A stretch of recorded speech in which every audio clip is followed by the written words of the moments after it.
Hi friends. ஞாயிற்றுக்கிழமை அன்னைக்கு மதியம் அம்மா வீட்டில் ஸ்பெஷல் பாருங்க. மீன் குழம்பு, சாதம், மீன் வறுத்தது. நெக்ஸ்ட் மீன் குழம்பு பிடிக்காதவங்களுக்கு சாம்பார். தன்ஷிலாம் மீன் குழம்பு சாப்பிட மாட்டா. அவ வந்து சாம்பார் ஊற்றி தான் சாப்பிடுவா. இப்போ எல்லாருக்குமே வாழை இலை வச்சு சாதம் வச்சு இப்போ சாப்பிட்றதுக்கு ஸ்டார்ட் பண்ண போகிறோம். பாருங்க, எல்லாருக்கும் சாதம் வச்சாச்சு.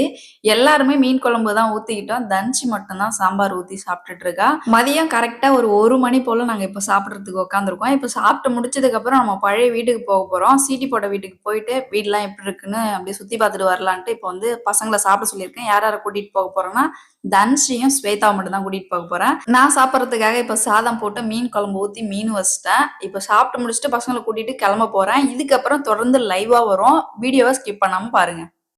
A few minutes later.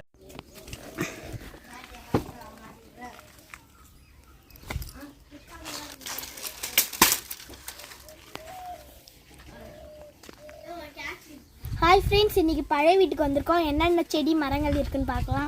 எப்படி வளர்ந்துருக்குன்னு பார்க்கலாம். ஓகே, இங்கே வாழைக்கட்டை 10 வாழைக்கட்டை வச்சுருந்தாங்கல்ல, குருத்து வந்திருக்கு பாருங்க. அதில் 2 இலை வந்திருக்கு, இதில் 2 இலை வந்திருக்கு. வாழைக்காய் ஃபைனலாக நல்லா காய்ச்சிருக்கு. அதை வந்து வெட்டி எடுத்துகிட்டு போய் பஜ்ஜி போட்டு சாப்பிட்லாம். பாருங்கள் எவ்வளோ சூப்பராக பெருசாக இருக்குன்னு. இப்போ ஒரு 15 காய் 20 காய் இருக்குமோ. அதில் எத்தனை சீப்பு? நிறைய சீப்பு இருக்குது. 10 சீப்பு இருக்கும். அடுத்து இங்கே கொய்யா மரம் வந்தது, கொய்யா மரம் இருக்குது. இங்கே 2 முருங்கை மரத்தை வந்து வெட்டி வச்சுது. அப்படியே எப்படி குருத்து வந்துருக்கு பாருங்க. அது ஃபுல்லாக வெட்டி கிடையாது வச்சு. அடுத்து சூப்பராக செம்பருத்தி மரம், வாழை மரம், தென்னை மரத்தில் பாருங்க பூ பூத்துருக்கு. நெக்ஸ்ட்டு இந்த சைட்லாம் பாருங்கள் ஃபுல்லாக க்ளீனாக இருக்குது. டிராக்டர் விட்டு இதை வந்து புழுதி ஓட்டியிருக்காங்க பாருங்கள். இந்த டிராக்டரு எங்களுடைய சொந்த டிராக்டரு. புழுதி வெட்டிருக்காங்க. இதில் ஏதாச்சும் விதைகள் போட போகிறாங்கன்னு நினைக்கிறோம். இங்கே பாருங்கள், இது வந்து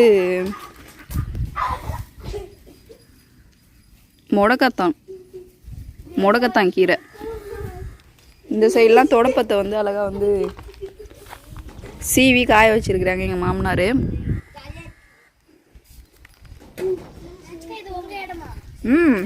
இதெல்லாம் நம்ம இடம்தான்.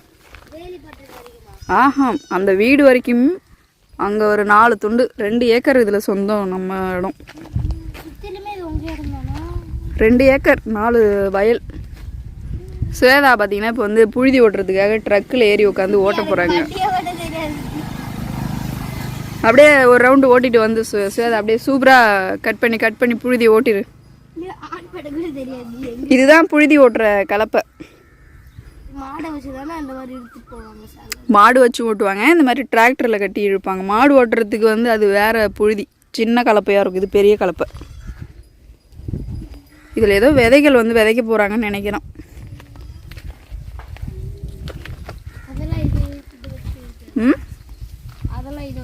டிராக்டர் வந்து ரொம்ப மோசமான நிலைமையில் இருக்குது.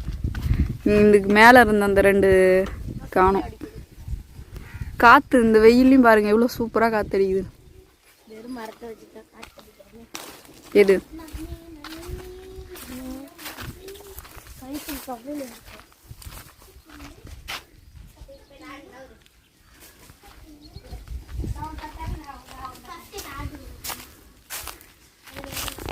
தர்ஷனோட சைக்கிள் இங்கே தான் இருக்கு. இங்கே வந்துமா விளையாடுறது.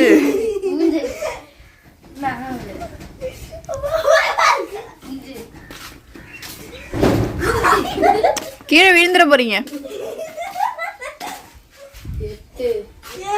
இப்போதைக்கு ரீசனா நம்ம வீடு இப்படிதான் இருக்கு.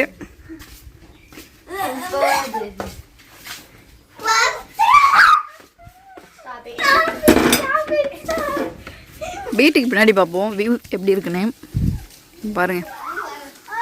நம்ம மரத்தில் நிறைய வந்து இளநீ வந்து காய்ச்சிருக்கு.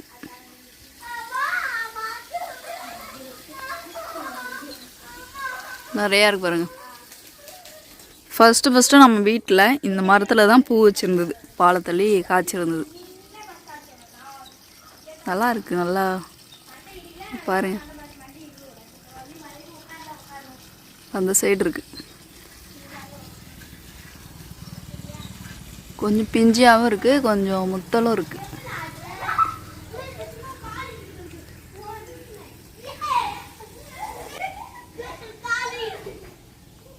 இப்போதைக்கு தோட்டத்தில் வீடு இப்படி தான் இருக்குது. வியூ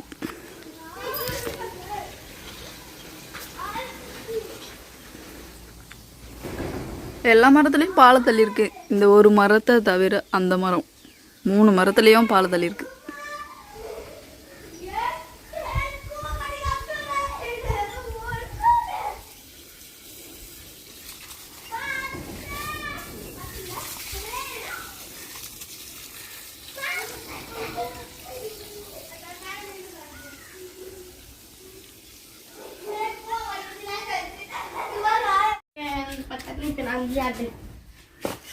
இப்போதைக்கு நம்ம வீட்டில் முன்னாடி வியூ இப்படி தான் இருக்கும்.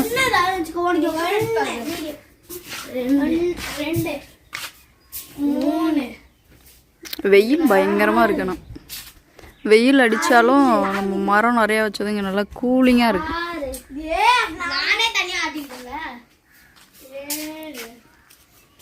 சரி வாங்க போகலாம். பட்டர்ஃப்ளை அது போயிடுச்சு.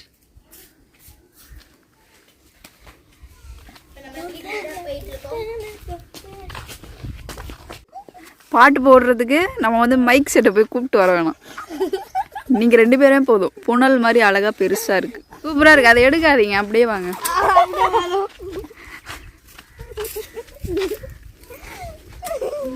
இப்படியே தான் வரணும். அப்படியே ஊரை சுற்றி நம்ம போகலாம். ஊரை சுற்றி நம்ம போவோம். அதனால இப்படி இருக்கணும், இப்படி இருக்கணும். சரி கிளம்புவோம். A few minutes later.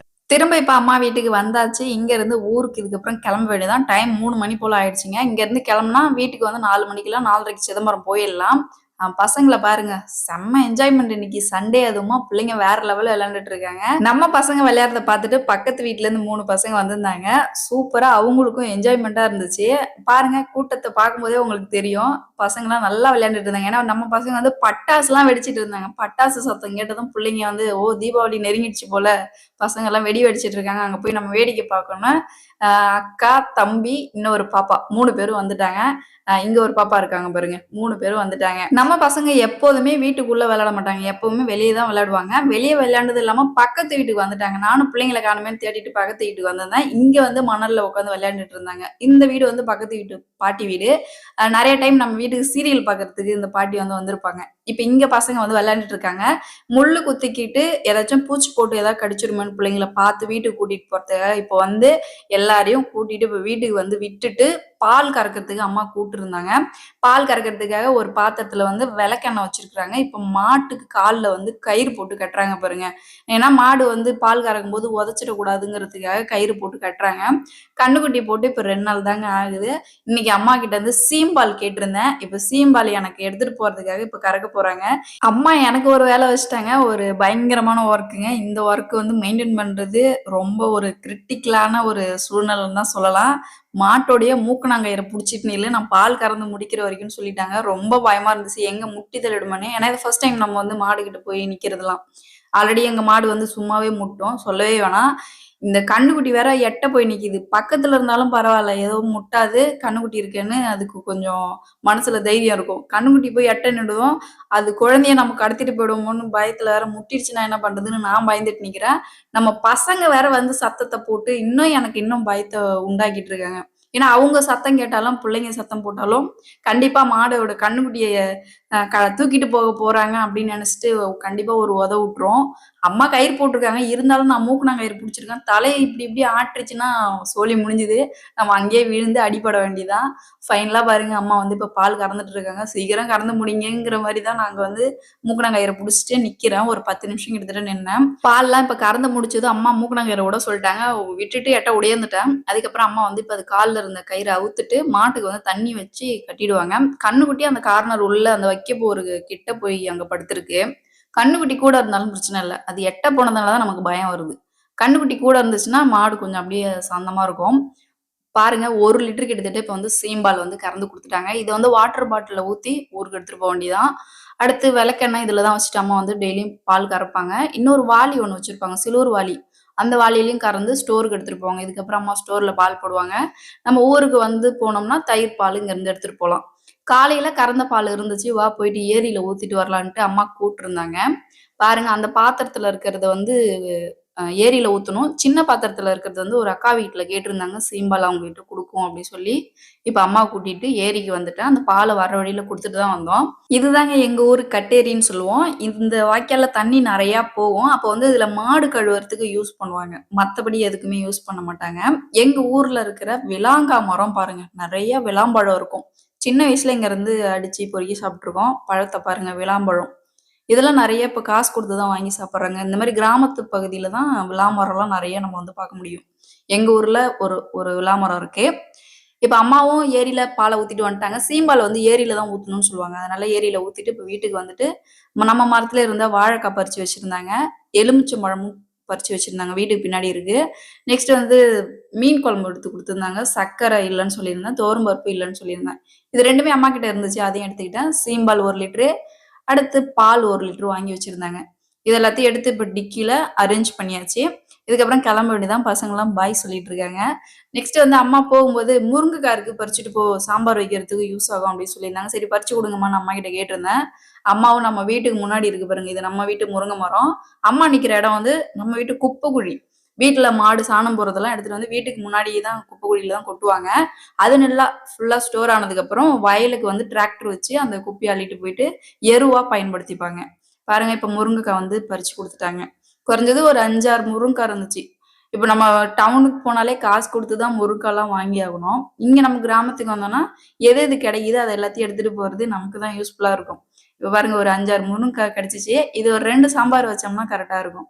ஃபைனலா இன்னைக்கு சண்டே அதுவுமா வந்து அம்மா வீட்ல வேற லெவல்ல என்ஜாய்மென்ட் பண்ணிட்டு, எது எது தேவையோ எல்லாத்தையும் எடுத்துக்கிட்டு, நானும் இப்போ ஊருக்கு கிளம்பிட்டேன். இந்த வீடியோ பத்தி என்ன நினைக்கிறீங்கன்னு மறக்காம கமெண்ட்ல சொல்லிடுங்க. நீங்க என்னோட சேனல் ஃபர்ஸ்ட் டைம் பார்க்குறீங்கன்னா, மறக்காம சேனல சப்ஸ்கிரைப் பண்ணிக்கோங்க. அடுத்த விளாக்ல, அடுத்த வீடியோல சந்திக்கலாம். பாய்.